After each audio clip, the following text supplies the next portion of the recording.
të jemi të mëshirshëm edhe ndaj atyre që bëjnë gjinahe dhe mëkate. Jemi dëshmitar të asaj të nderuar besimtar që kur i shohëm njerëzit të cilët bëjnë mëkate dhe gjinahe, për ati momenti ne nuk duhen ama t'i shohim, sa do që përmisohet, sa do që rregullohet dhe drejtohet në rrugën e drejtë, ne kemi një antipati ndaj atyre njerëzve. Ne i urejmë ato njerëz pavarësisht veprave të mira që mund të bëjnë më vonë. Ndërsa Allahu i madhruar në Kur'anin famëlar thotë: "Kedhalike kuntum min qablu famanna Allahu aleikum." Ju drejtohet gjeneratës së ardhë, shokëve të Muhamedit alayhi salam, duke ju thënë se edhe ju keni qenë në pabesim, edhe ju keni qenë politeist, por Allahu xhalleshanu lëshoi rahmetin mbi zemrat tuaja dhe u drejtuat nga rruga e drejtë dhe u bët musliman.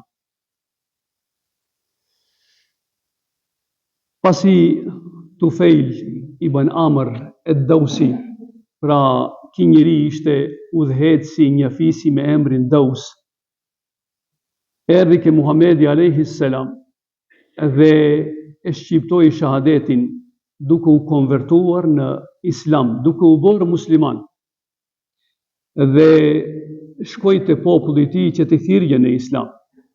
Shiqoni, sa e pranon Islamin, derti më i madh i tij bëhet se si populli i tij të bëhet musliman. Ne jo radhë herë cekim që të jemi ma vigjilent ndaj familjeve tona, të jemi ma të kujdesshëm këtë drejtim, nga se familjet, shoqja, fëmijët, po pse jo edhe baba dhe nana i pa udhëzuar, duhet të jetë gajle për mua dhe për ti.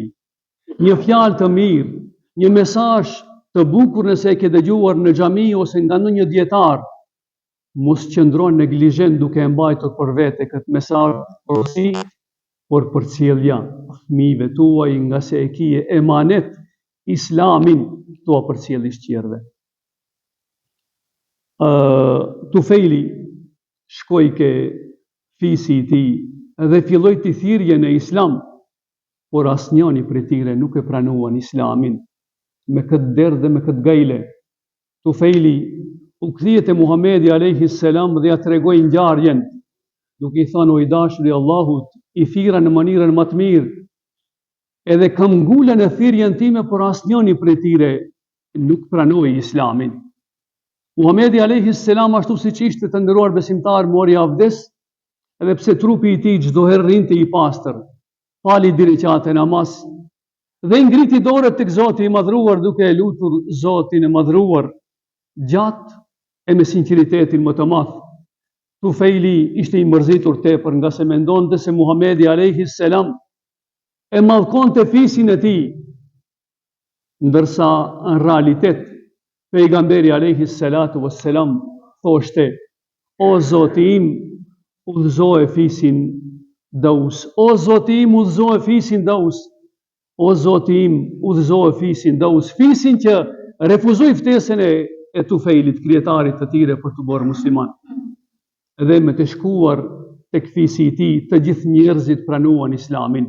Dhe ki falendroi Zotin xhaleshanuhu për këtë mirësi të madhe që përmes duarve të tij, fisi i tij u bën të gjithë musliman.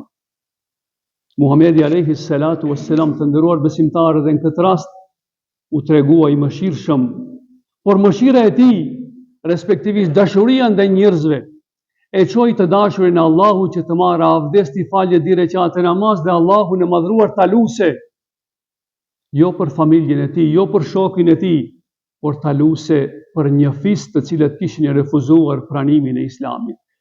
Kjo është Muhamedi alayhi salam, që vërtet duhet ta kemi shembulltir në jetën tonë, jo rastësisht.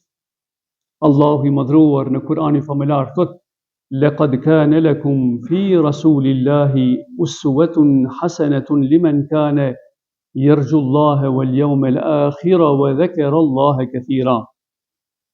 Me të vërtet ju Muhammedin alayhi salatu wassalam duhet ta keni shembulltir, por shembulltirën më të mirë e kena ata njerëz të cilët besojnë në Allahun xhaleshanuhu, kanë shpresë në kalimin mirë në ditën e llogaridhënies dhe përmesën Zotin xhaleshanu shpesh.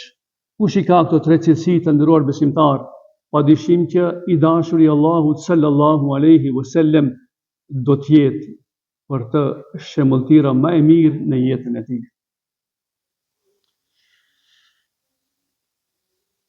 Feja islame na mëson të ta kemi këtë cilësi edhe ndaj njerëzve të cilët janë mëkatar të mëdhenj.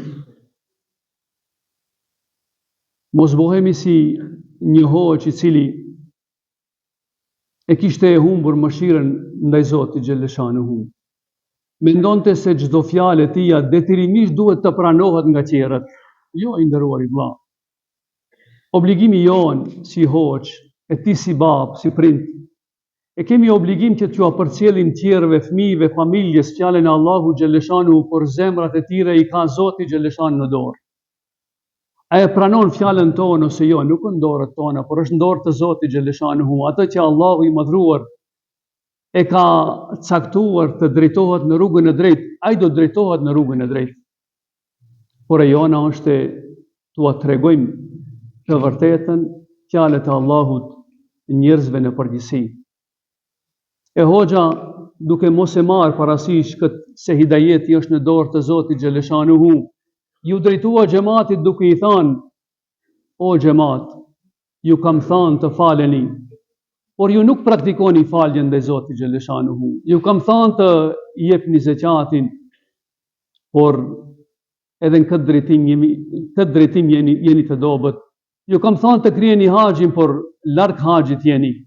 E i drejtohet muezinit duke i thënë: thirrë ezanin nga se për këtij xhamati nuk ka hajër. Jo, i nderuar i vëlla. Në çdo zemër të njeriu ka mirësi, por duhet të gjendet një person i cili është i mëshirshëm që atë errësirën që e ka mluar zemrën e tij ta shpaloje me mëshirë dhe me rahmet, nga se çdo njeri ka mëshirë në zemrën e tij. Prandaj duhet të përcjellim fjalët e Allahu xhaleshanuhu dhe nuk dihet se cila fjalë e jona mund të ketë efekt në zemrat e tjerëve. Asnjëherë mos thuaj se ti nuk bëhet njeri. Ti nuk ja fal Zotit xhaleshanuhu. Jo, vëllai i dashur. Mëshira e Allahut është e madhe. Në momentin që ti je pesimist ndaj tjerëve, atëherë çfarë ndodhen? Ti mendon se mëshira e Zotit është më e vogël se sa gabimin që e ka bërë ai njeri. Edhe kjo është shirk, edhe kjo është politeizëm. Gjithashtu, i nderuar i vëlla, në surën Yasin përmendet historia e një personi i cili ishte munduar me mishe me shpirt që njerëzit të i besonin mesazhit të Zotit xhaleshanuhu, të i besonin fjalëve të tre pejgamberëve që kishin qenë para tij. Por populli i tij i kishte vrarë tre pejgamberët e Zotit. Edhe ky popull e vrau edhe këtë njeri. E Allahu xhaleshanuhu e ka regjistruar fjalët e këtij njeriu. Në Kur'anin familjar në surën Yasin, Allahu i madhruar për këtë njeri tha: Qale ya lejte qaumi ya'lamun bima ghafara li rabbi waj'alani min al-mukramin. Sikur populli im ta dinte gjendjen time. Gjendjen që Zoti xhaleshanuhu më fali mëkatet, waj'alani min al-mukramin, dhe më nderoi me futje në xhennet. Njerëzit e kishin vrarë, por ai kishte gajle dhe dertim. Sikur populli im ta besonte fenë e Zotit xhaleshanuhu, dhe të ishin të lumtur edhe ata.